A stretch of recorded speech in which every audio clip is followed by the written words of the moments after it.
Possible U.S. strike in Syria divides G20 and prompts threats from foes. xmonitor.com. Skip 2. Content skip 2. Site navigation skip 2. Search. World. USA. Commentary. Business. Energy/environment. Innovation. Science. Culture. Books. All world. Africa. Americas. Asia Pacific. Asia, South and Central. Europe. Middle East. People making a difference. Progress Watch. Security Watch. Terrorism and security. Back channels. Global News Blog. Global Issues. Latest news wires. Sign up for free newsletters. Daily Top Stories. Weekend Edition. Change Agent. Books. Bees Tech. Opinion and commentary. Politics. Food. Startup. Science. Subscribe and save 79%. Advertisements. Possible U.S. strike in Syria divides G20 and prompts threats from foes. Iran weighed in again in a possible strike against the Assad regime over alleged chemical weapons use, saying the U.S. will definitely suffer. By Sarah Miller Lana, staff writer, September 6, 2013.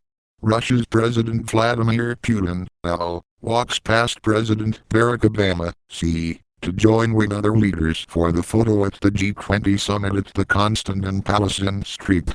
Petersburg, Russia, Friday, September 6, 2013.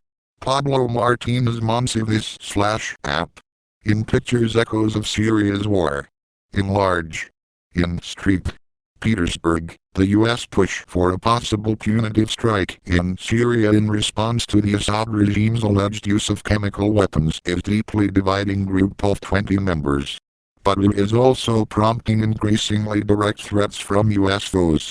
Skip to next paragraph. In pictures echoes of Syria's war. Related stories. Quiz. How much do you know about terrorism? Briefing Chemical Weapons 101, 6 Facts about Syria's stockpile. APAC concerns aside, Israelis say Iran is a waning hegemon. Subscribe today to the Monitor. Click here for your free 30 days of the Christian Science Monitor Weekly Digital Edition. CNN reports that Iran's Ayatollah Ali Khamenei said, "We believe that the Americans are committing a folly and mistake in Syria and will, accordingly, take the blow and definitely suffer," he said. The message, aired in state-run press TV, came as the U.S. said it intercepted an order from Iran to militants in Iraq to attack the U.S. embassy in response to an attack in Syria, according to the Wall Street Journal. As the paper reports, the State Department issued a new alert in Thursday warning against non-essential travel to Iraq and citing terrorist activity at levels unseen since 2008. Earlier this year, an alert said that violence against Americans had decreased. That reassurance was dropped from the most recent alert. The Iranian message, intercepted in recent days, came from Qasem Soleimani, the head of Revolutionary Guards Quds Force, and went to Iranian-supported Shiite militia groups in Iraq, according to U.S. officials. In it, Mr. Soleimani said Shiite groups must be prepared to respond with force after a U.S. strike on Syria. Recommended. Quiz. How much do you know about terrorism? It is not clear whether Mr. Khamenei's comments and the reported Iranian intercept are an indication of a change in tone by the Iranian government, which at least in the offices of President Hassan Rouhani have been taking a less confrontational tone over Syria as of late.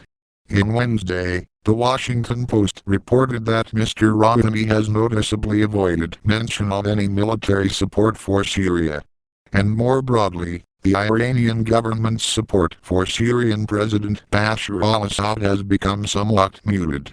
Left square bracket or right square bracket shift in tone from Tehran has become increasingly apparent in recent days, with public comments by Iranian officials and commentary in government-controlled newspapers suggesting that Tehran's support for Assad may not be entirely unconditional.